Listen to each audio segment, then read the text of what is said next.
Welcome on to the podcast, Jeremy. It's great to have you on.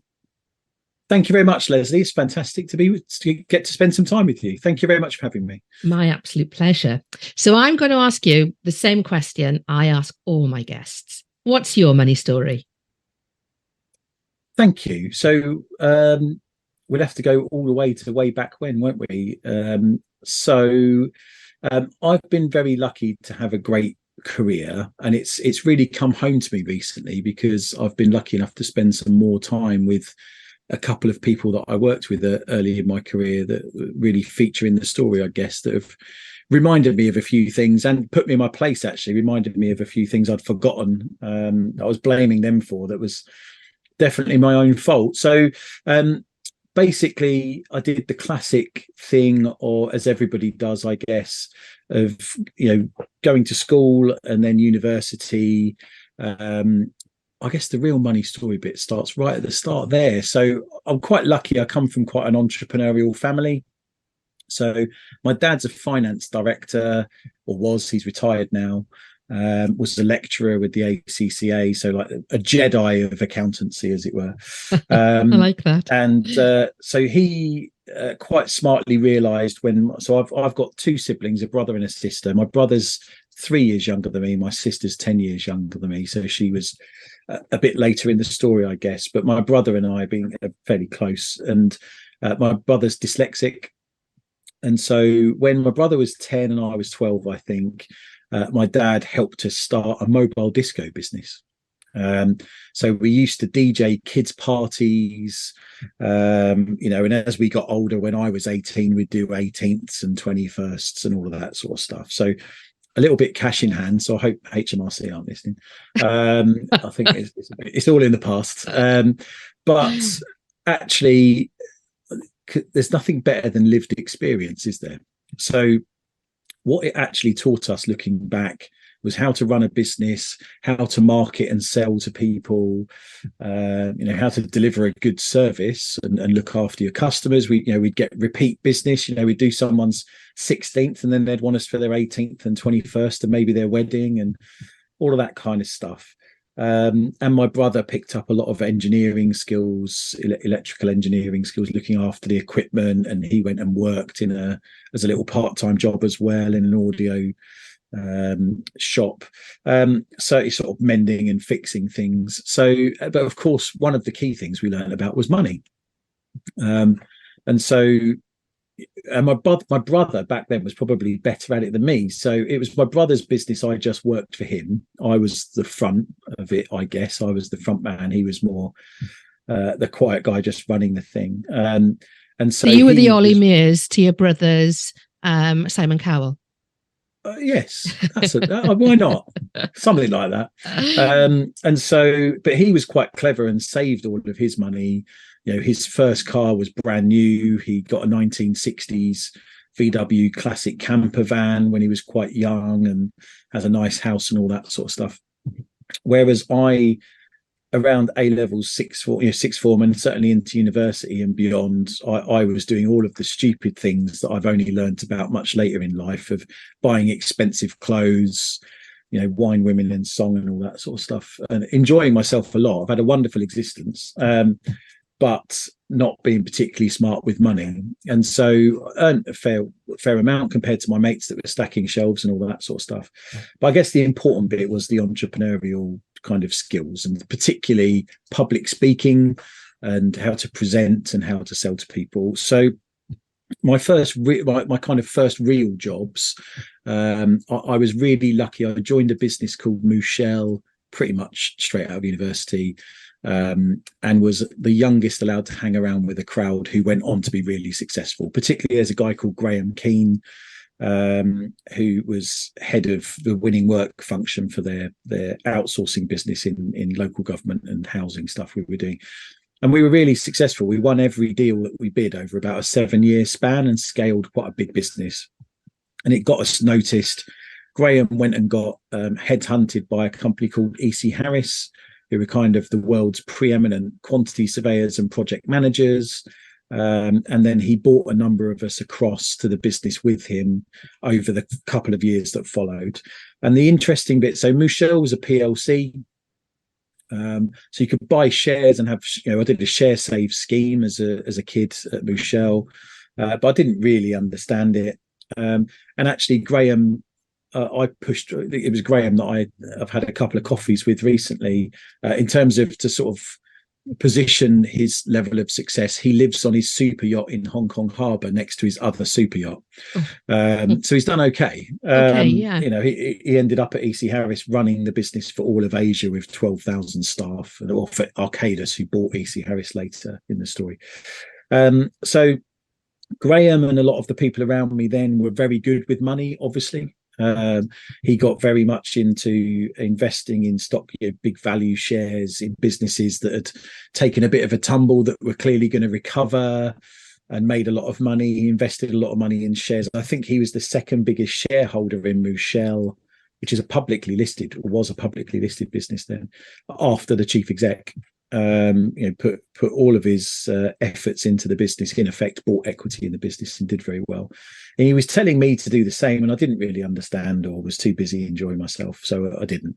And he remarked, so I had a pop saying, why didn't you tell me about all this money stuff when I was younger the other week? And he said, well, actually, Jez, I did. You remember we told me about, we went to Newcastle on a business trip, and he sat me down and explained all this stuff, and I'd forgotten that, and I ignored him, which was, to be honest with you, was a massive mistake, because I've only realised a lot of the stuff he was trying to coach me on in the last 10 years, and this was 20 odd years ago. So missed a big opportunity, I guess. But anyway, so we joined EC Harris, which was a partnership. And in the money story, that's where the money stuff started to become alive for me. So this was from the age of 26, 27 to into my early 30s. And so I was the youngest associate director in the history of the firm, 100-year-old business, other than the chairman. He used to wind me up about it. And I was on the partnership development program to become a partner. And that became my route to financial freedom and success. Got very wrapped up in becoming a partner, getting equity in the business, being successful, and then retiring early, getting my share back out of the business, I guess. And classically, you get bumps in the road, don't you? So just before I was due to make partner in the business, they sold the firm to a PLC. So I ended back at square one. So all of my mates in that group of 6 or 7 of us that had joined the business and done really well for the business, they've all got houses in Thailand and yachts and stuff. And I didn't. I mean, it was absolutely the right choice for the business, absolutely the right thing for the partners to do, great cultural fit, geographic fit, etc. But I literally missed the boat. So that was a bit of a disaster for me personally, I guess. So having invested a lot of heartache and time and effort in winning, so I ran the work winning function. By trade, I'm a bid writer, but I these days fundamentally help people. My core business, Growth Ignition, is a transformation consulting and training business, all in the work winning space. So I teach people sales skills, how to position for deals, and then how to write winning bids fundamentally. And I learned all those skills from Graham and from the people around me back as a kid, and it served me very well. So I can't complain, but that was a bit of a setback. So I then got into trying to find myself in other equity positions, I guess, or jobs that would have equity attached.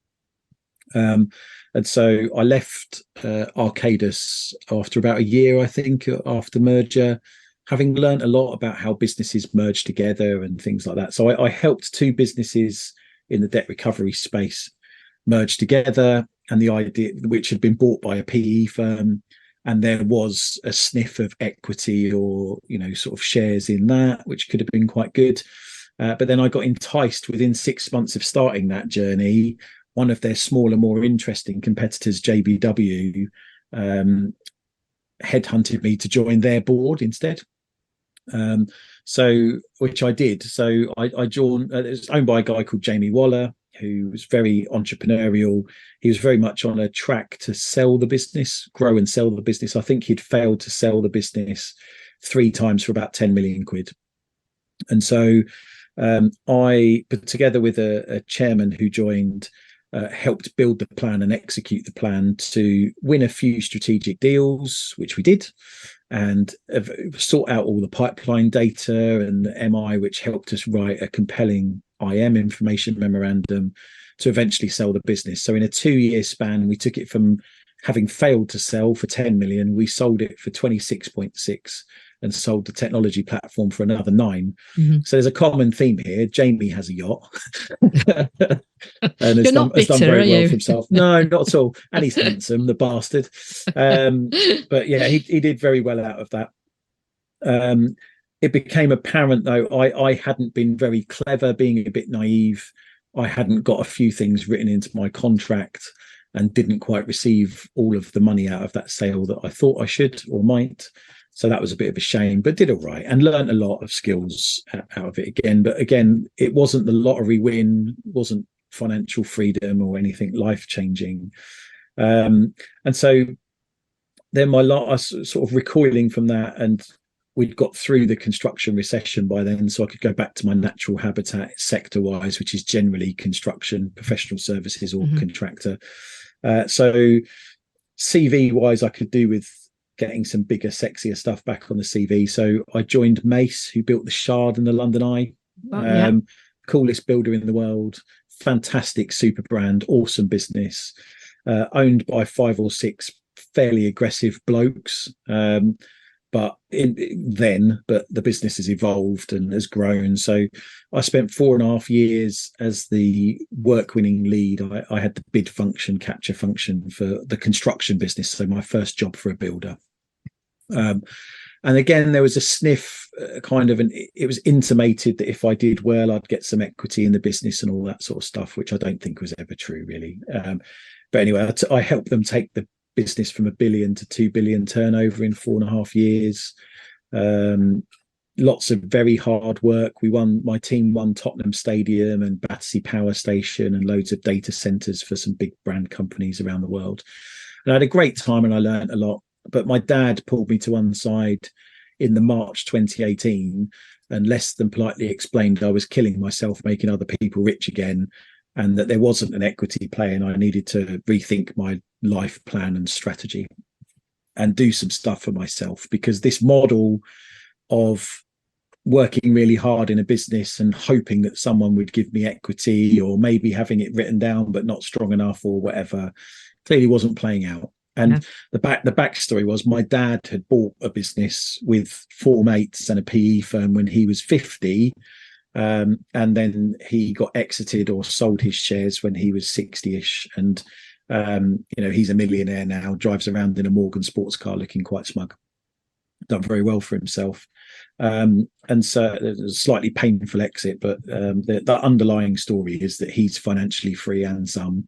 Yeah. And so he challenged me. I was 39 at this point. He challenged me to do the same as him, but whereas he did it between 50 and 60, call it, he challenged me to do it between 40 and 50. So we have a £1 bet, which is that I've got to be financially free by the time I'm 50. With a much bigger, there's some rules. There's a notepad around my parents' house with some rules written on it, that kind of part of the intervention, I guess. So I'm not allowed to have many staff because I don't enjoy line managing people, as in the HR bit. Yeah. I love developing people, coaching people, but I don't really like the line management-y stuff. And I'd had loads of staff and done all that. And there needs to be a much bigger crossover of what I'm good at and what I enjoy doing. And I'm not allowed to work in London full time. I can't have long commutes all the time and that kind of stuff. Fundamentally, I think my parents both wanted me to spend more time with my wife, more focused on my health and all of that kind of thing. As we were just talking off camera, I've developed type 2 diabetes as a direct result of my behaviours when I was younger. Doctors been fairly blunt with me. You've had a bit too much of a good time when you were a younger chap and not looked after yourself, and needed to sort myself out. So I started my own business, Growth Ignition, in the October 2018. I stayed for 6 months with Mace to make sure some of my kids got the promotions they deserved, and saw through some change stuff. And it wasn't a bad exit. We're very much on good terms. In fact, I'm doing some work with their consulting business at the moment. So it was a nice exit, but I think the boys that own the firm recognised that I needed to go and do my own thing. So got a nice quote and nice reference and things, but it's time to go. So started my own business with the real direct underlying strategy for financial freedom baked into it. So it's very hardwired. So it is unashamedly a lifestyle business, and unashamedly is an engine room to create wealth. Now, but how we do that. So I have my business Growth Ignition. My wife had already started her own business the year before and was kind of inspired me really. Inspired me really to do my own thing too. So she's got a marketing agency, Marketing Mixology, that's quite successful. And our plan is joined at the hip. So Jules and I have done this together in lockstep kind of thing. And so we have a monthly money meeting. We developed our strategy together. We look at how we're doing against our strategy, as well as tweaking the usual, household spending and cars and all that kind of thing. So, basically, the concept is to live as frugally as possible for a 10-year span. So we'd done all of the big holidays to Asia and the States and all of that kind of stuff. We're very fortunate that we have our in-laws live in Crete, halfway up a mountain, very nice house. And because we've now got a 2-year-old, we need to go and spend time with them. And so our holidays tend to get monopolized. We're going hanging out with them anyway. So we only have to pay the flights, which is not much money. So and we will want to do the more global travel and stuff when Juno's a little older and she'll be able to remember it anyway. So it kind of, we've been lucky that we'd left having kids a bit late, but actually it's all kind of worked out. We're probably doing all of this 10 years too late, if I'm honest. And it's made the plan to freedom harder because I've got less time to do it before I get old and broken, I guess, or even more old and even more broken, I guess. But so it does require real focus. So out of my office window is our family car, which is worth about £2,000. It's a Toyota hybrid, so it's zero tax, 200 quid a year to insure, 250 quid, 300 quid a year to service, got 100,000 miles on it. And so whereas when I was a lad and I was being silly and didn't understand money, and I hadn't been good enough to, spend some time with you, Leslie. I had 2 BMWs at once. I had an X5 and a 130 M Sport just because I felt like it. That was before my 17-year-old would be very, very envious listening to you now.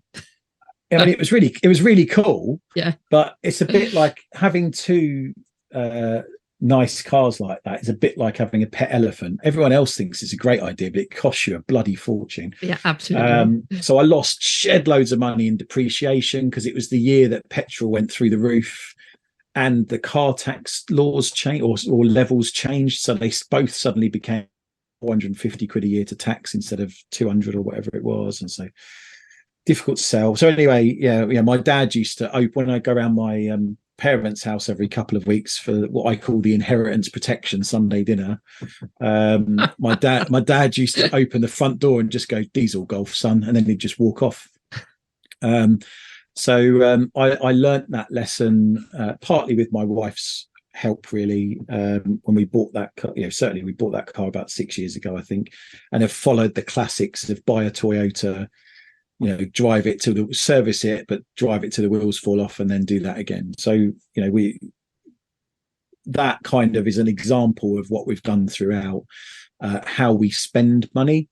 So that's the cost bit. So same with the house, we've bought the cheapest house on the street, but then done it up. We don't live in an expensive house and our house is cheap to run, all of that kind of stuff. Mm-hmm. I did my shed up, the winner's shed, as I call it, that I'm talking to you from, but with reclaimed materials from my mate who's a builder, and it's net zero, it's fully insulated and all that kind of stuff. So we do things as sensibly and as frugally as we can on the cost base. We pay ourselves just under the tax limit, as it were. We pay ourselves 50 grand a year each, which is a lot of money to a lot of people. but it's a decent standard of living. But then anything that the business generates over that 100k, or the two businesses generates over that 100k, is invested for our financial freedom target, in effect.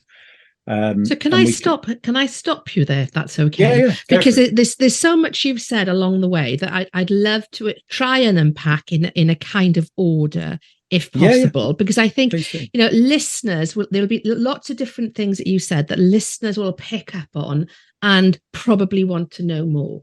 So the first thing for me is, congratulations to your dad or your brother or all three of you for having that real, entrepreneurial flair, spirit when you were much younger. Setting up that, that mobile disco business. What an idea to have, not only because it was giving you money and the experience of managing money, but as you so eloquently said, all those other skills that came with it. Yeah. Where was it? Your dad's idea, your brother's idea? Where did that come from? So my cousin Andy, who's Charlie, my marketeer, who's down the other end of my shed beavering away, is her uncle. He had a mobile disco business of his own. So he's 6 years older than me. So he was a bit older, had been running a mobile disco business as a young lad with his best mate. And so we could see that my dad's quite close with Andy. Andy's dad passed away when he was quite young. Andy's his sister's kid. So my dad's quite close with him. And so sort of got the idea, the germ of the idea that that's a sort of business that we could run as kids was from that. But that obviously, as a parent, he had to drive us around. We couldn't drive for the first few years of the business, and all of that kind of stuff. So it did require some effort from my dad to come along. He literally used to come along and do it with us. So it almost became his hobby as well.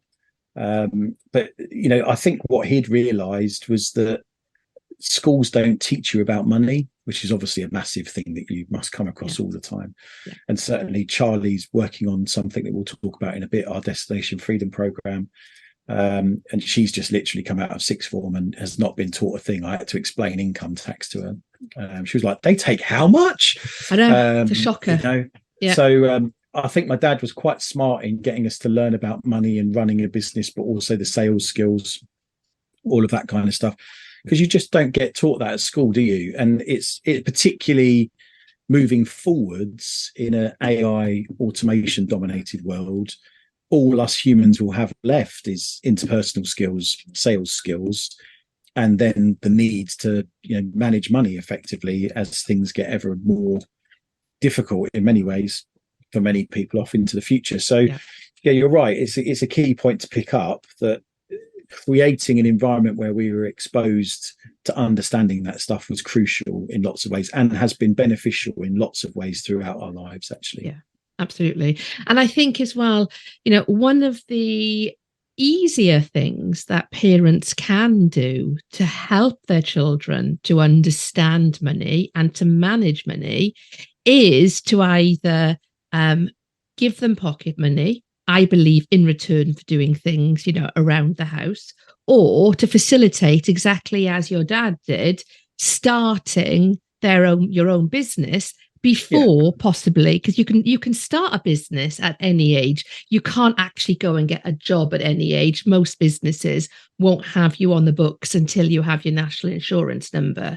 So I think as parents, we should be thinking of, what practically can I do to help my child grasp the concept of making money, managing money, budgeting with money, saving, and thinking about their longer financial goals? And I think, from everything that you said, whilst you recognize you didn't necessarily take all the lessons on board, they were there for you to reflect back on and utilize now. And I think for so many children, whilst, yes, financial literacy should absolutely be taught in school, I firmly believe it should start in the home.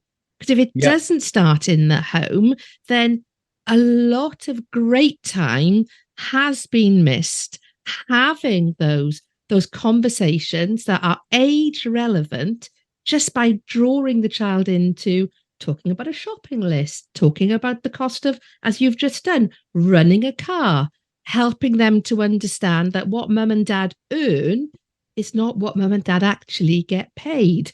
And we can be having those conversations rather than just sitting back and saying, well, financial literacy isn't taught in schools. No, it isn't. Yeah. But there are things that we can do to bridge that gap. So I really liked what you said there.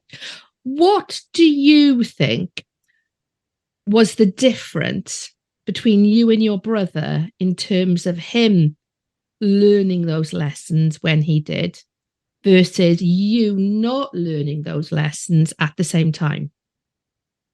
Yeah, that's a really interesting question. So I think there's two things: distraction and community, I think. So in the research I've done about money, certainly more recently, my brother's friends weren't, I was very much going out, drinking a lot, very social, all that kind of stuff, and also buying things for status, to show off to other people, whereas my brother's character is quite different. So he takes after my dad, whereas I probably take after my mum a bit more. So he's not really into showing off to other people. He doesn't really care what other people think. And he's a quieter sort of bloke, so he wasn't as distracted, and he wasn't worrying about showing off to people and all that sort of stuff. And the next step is the community bit. So I'm sure you cross paths with this thinking all the time, but your life is heavily shaped and influenced by the 5 people you spend most time with. Yeah. And again, I didn't, and this has happened on reflection now. This has happened 2 or 3 times in my life that I've ended up hanging around with, or my community, those 5 people were too heavily skewed towards people who either didn't understand money or were bloody terrible with it. Whereas my brother's community were more people that were quite smart about, perhaps it wasn't front of mind that it was about money, but they were just more sensible people, I guess. So I've never really got wildly off the rails. I've never done drugs or anything to any extent, but I was too distracted and didn't have the right community around me. And so it's quite interesting now having a 2-year-old and talking to Jules, my wife, about how, you can't tell your kids what to do, outright all the time, because they'll just, Juno will just go off and, you do all the wrong things anyway, but we can create the right environments for her. And so even down to, we are not argue, but we talk about this stuff at length in terms of, even what clubs and activities should she do that will give her the right community in the future, as a for instance. We think deeply about that stuff. Which school is she going to go to that she's going to get the right community, and it's not just about the education, because actually your kids' outcomes are more steered by their friends and their friends' parents than by you by the time they certainly get to secondary school. So all of that kind of stuff, it's really important to try and have at least a strategy and try and manage the probabilities and risk around, if you like, than to just leave it to chance. And so some of the bumps in my road were because I didn't have the right community and I was distracted showing off to people that didn't give a toss about me anyway. And I think as well, it does come down to that a penny does drop, at a certain point. And you made a very good point there with regards to, we can steer our children, but we have to recognize that they're not necessarily going to listen to us. They have to find their own way. And I was reminded of this very, very recently. 12 or so months ago, my husband and I, we encouraged our eldest son to apply for a job in Waitrose on the checkout. And he very, very strongly pushed back against us. I don't want to work in Waitrose and I don't want to work on the till. 12 months later, he's now working in Waitrose and on the till. People might think, he listened to his parents. No, he said to me 2 or 3 weeks ago, Mum, you should know by now, I'm going to do the things that I want to do in the time frame I want to do them. And I think there's so much, there's so much truth there as a parent. We can guide, our children will take on and assimilate a certain amount of information. But when and if they use that information is totally going to be when they decide to do that. And I think I'm learning as a parent to stand back a little bit more, like by the sounds of it, your dad has had to do over the years with you. He's had to sit back and let you learn the lessons that you have learned, because you now are doing what he probably wanted you to do for a while, in terms of going back to your entrepreneurial roots and recognizing you will be the master of your destiny when that penny drops, that you have to be the master of your destiny. Yeah. I mean, the thing with life is hindsight's in 2020 vision, is it? I think I like I say, I really, really wish I'd started my entrepreneurial journey for myself 10 years earlier. But then in some ways, I wouldn't have had all the experience that I've got, I guess, that's helped with what I'm doing now. I really wish I'd started my money journey certainly much earlier. I did listen to my dad and others on some of the basics, like maximizing what I was putting into my company pension and things like that. So I always put in the maximum that I could and just sort of put it in and forgot about it, and that has served me really well. So when I did actually come to build my strategy for freedom, I'd already got a decent pension pot that I could rely on. It's not massive, but it's fairly decent. So that was better than nothing, certainly. So I was very glad that I'd done that.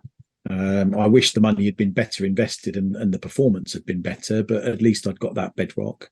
So yeah, that was important.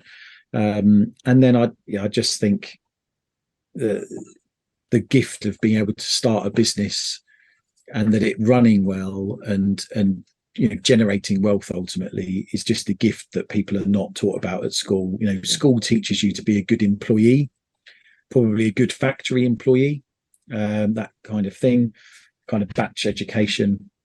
Whereas we need to be taught entrepreneurialism. I've got a call on Friday with my best mate Jack, who's just starting his own business, and I've had to be fairly robust with him. I need to teach him how to run a business. Yeah, because no one's ever taught him. No. He doesn't know what accounting packages are or business banking. He doesn't know about corporation tax, or if he has a limited company, VAT returns, or any of that stuff. And that doesn't even know it exists really. And if you get that stuff wrong, you're in big trouble really fast. Yeah. So that whole education thing is key, really is. No, I totally agree with you. And I think as well, I think it's incumbent upon us, as entrepreneurs, to actually make people aware that it isn't as easy as some people like to make it look. There is a number of fundamental steps that you have to have. And equally important, there is a mindset shift that is required from working for somebody and working for yourself, because it isn't just a case of, well, yes, when I work for myself, I can take holidays when I want to, and I can take a Friday off every week, etc. There's a lot more to it in terms of creating that sense of security and the freedom that goes with it. Yes, but equally, one of the things that keeps people roped into that matrix of PAYE stuff is the fear. The first thing everyone says to you when you say you got your own business, it's so much risk, compared to us having a job. And they don't realize, in the UK, for UK listeners, companies can get rid of you at any point in the first 2 years for a drop of a hat for no reason at all. And they will find, I used to spend lots of my time when I was in corporates doing restructures and all that kind of stuff, finding ways of getting rid of people. It's not that hard, or you just have to pay them off. So it's not that much more risky having your own business. And to be honest, in your financial journey, if you follow sort of Ramsey's steps, one of the first things is to get 6 months money behind you anyway. Yeah. So, with one of my next steps was to get, I won't use the language, Leslie, because you're a lady, but the F off money. Yeah. So for a number of years now, doing what I want to do, not just grabbing work and having to work with people that I don't like. So we as a business, and my wife's business, are the same. We only work with people that we genuinely want to be successful and help them be successful. We have a no dickhead policy, to use some of the rude language. That's been quite a step change. Having the financial basis to be able to do that is really freeing. Yeah. We've got literally the cash in the business to have a year or two off if we wanted to. And so that is really transformational in life, and one of the key building blocks towards that eventual. So we're independent at the moment. I would say the end goal so I'm 44 now, in 6 years' time, is full freedom to not have to work if we didn't want to. Which isn't actually the goal. It's the choice, isn't it? It's the choice. And the choice. So, I mean, again, my parents and Julie's parents' stories do inform ours. So we're learning lots of lessons in how not to do certain things and how to do certain things from both sets of parents and from our wider research, I guess. But the slightly icky end of my dad's working story was he was exited from his business. The PE firm ousted him, and he had to go to court to get his money out, or nearly. So that was quite an unpleasant end to his working life. And he had quite a big car accident with my mum in the car a couple of weeks later, so which really shook his confidence. And so he stopped working overnight. Yeah. And there are consequences of that. So he's in his 70s now, but soon after he retired, he wasn't as sharp. And frankly, he could have gone on and advised charities and SMEs, etc. With his vast experience in international business and accounting, he'd have been an extremely valuable non-exec and that kind of stuff. And I just think his confidence was so knocked that he didn't get into doing that. So I will probably never stop working. But the work that I do will be focused on creating value, either for my family or I do have an aspiration once I'm past 50 to do more work with charities and the third sector, board advisory stuff for social enterprises, etc. I've started some of that already. So we kind of have a slightly blurred strategy of we've got the cost compression or reduction, and running a fairly frugal life, but we've creating value and taking a share of that value from clients, so making decent money and investing that in different streams, whether it's stocks and shares or whether it's I do stuff in backing bridging loans with a particular partner, and we've even got into funding. I fund the purchase of some supercars for a supercar dealer that sells them, and I get a share of the profits. So everything that we do, though, in our strategy, or most of the things that we do, are aligned with our interests. So the cars thing, I wanted to go to I like cars. I like to drive nice cars. So in that, I get to take nice cars to car shows, which I would have been going to those car shows anyway. So why not fund the stock, make a bit of money, and get to car shows I was going to go to anyway, but in a Maserati. So that's a nice alignment. We try to join the dots, as we call it. We didn't pull it off, actually. One of the other things we were going to do was buy a nursery business, because we needed a nursery for Juno.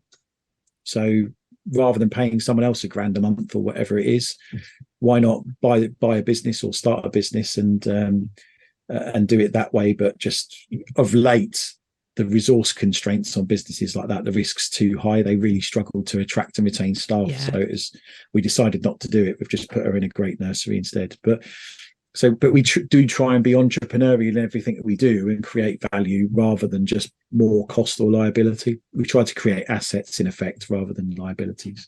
And I think what you're talking about there is creating a life by your design rather than to the formula that is dictated by the state, essentially, that says at a particular age, you're going to retire, and the connotations that they put on what retirement is. And I think for lots of us, we don't want to view life in that cliff edge way where 1 minute we're doing something, the next we're not, and then we're wondering what the hell happened.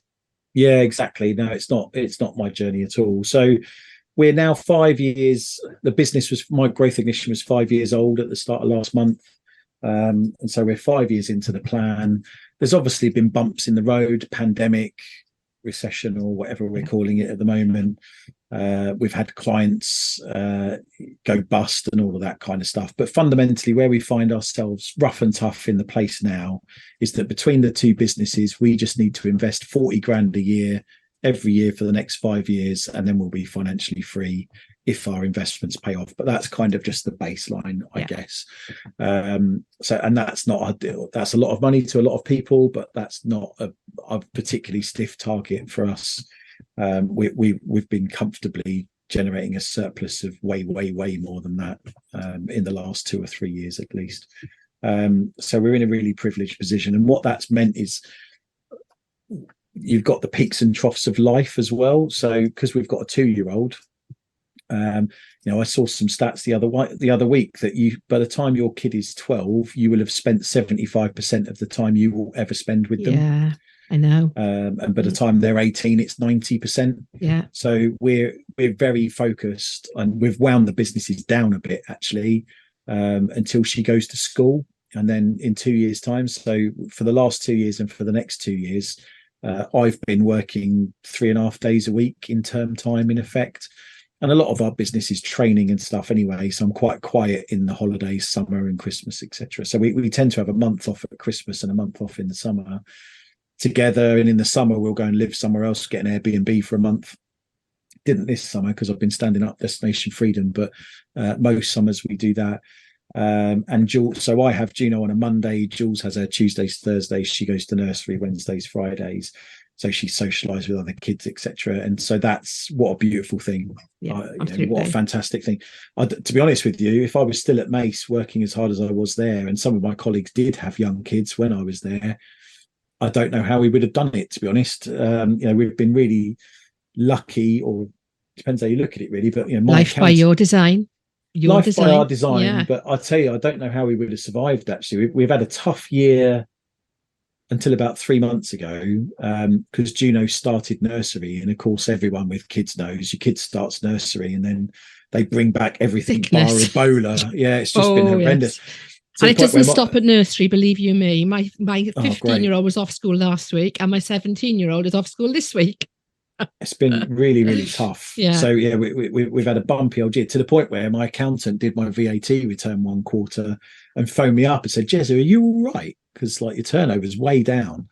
And it's because Juno had been ill, then me, then Jules, and it's just it's a bit of a catastrophe.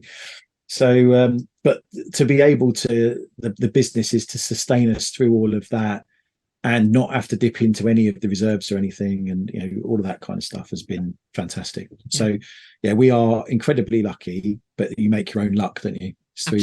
Through design. Absolutely. And I think through the whole of this conversation, life by your design, taking the lessons, and learning them has been clearly demonstrated. How can people connect with you? So I guess the last little bit, so we are going to tell people about all of the things we've learned on this journey. So one of the things with Growth Ignition, I desperately started the business and then desperately started to look for advice in what to do with all the money we were making. And it's incredibly hard to find. You get lots of experts like you, and let's say there's lots of less scrupulous people too, that will give you advice on a particular facet of what to do on a financial freedom journey. But there's no one that can give you an overview and a flavour of what the different tactics are that you could take. So most people attach themselves to the first thing they come across or something a family member's done. So whether it's property or stocks and shares or ethical investing or whatever it is, most people tend to invest on the investment part in what they're exposed to first. So we're all learning through exposure and mistakes. So we've made lots of mistakes and done lots of research in different things. So what we've spent the summer doing is building and standing up a new program called Destination Freedom, which will be a training program which gives you a workbook in how. So it's got a financial literacy element. It's got a strategy piece to it. So how to build a strategy for yourself. So your long-term vision of where you want your life to be and how you, in effect, create that for yourself. But then it will have a series of tactics that we will work through that you can, with a readout in effect for each of those tactics. So whether it's property stuff, HMOs or Airbnb stuff, or just the classic property letting stuff, whether it's stocks and shares, EFTs, or whatever it might be. Basically, we'll have a scorecard for each that shows you what the knowledge required is, the effort required, the level of skill, the risk, the amount of going in money, etc., etc. And it will signpost you to the experts in each of those fields. So in the strategy bit, there will be a bit, talk to Leslie about money confidence, for instance. So we're trying to create an umbrella in financial literacy and freedom that people can leverage to then build their own plan with full visibility of a much wider range of tactics, if not all the tactics that they could take. So anyway, in terms of connecting us, so that program will launch later this year and into next year. And we'll start with a free challenge. We're not quite launched yet. I'm not quite sure when this podcast is going to go out, Leslie, because you're so busy. It could be months after we've actually launched the thing, but you should be able to find us. Don't worry, it won't be. But you should be able to find us on Instagram if you search for Destination Freedom, and I'll give you the handle to put into the notes. And then obviously anyone can find me on LinkedIn. I think I'm the only Jeremy Brim around with one M. And my business is the core business is Growth Ignition. So they can always find Growth Ignition Consulting Limited if they wanted to look it up, Company's House and all that. So you should be able to find us at those things, and hopefully we'll be doing lots more work together, Leslie, because as we say, some real education in just the literacy part and confidence with money, your game, incredibly important. And then giving people the tools and visibility of what the art of the possible is, the tactics they could take, so that they don't perhaps suffer the pitfalls and have to make as many mistakes as I've certainly had to make, I think could be really valuable. So. And don't worry, all the details for people to be able to connect with you will be in the show notes. So they'll be easily able to reach out to you to find out more about the program and to find out more about what you and your business does and what your strategy is for the future as well. So thank you very, very much for your time today. I've really, really enjoyed the conversation. I hope everybody has too, and look forward to catching up with you again very soon. Thank you for having me on, Leslie. Really enjoyed it. Thank you. Thank you, Jeremy.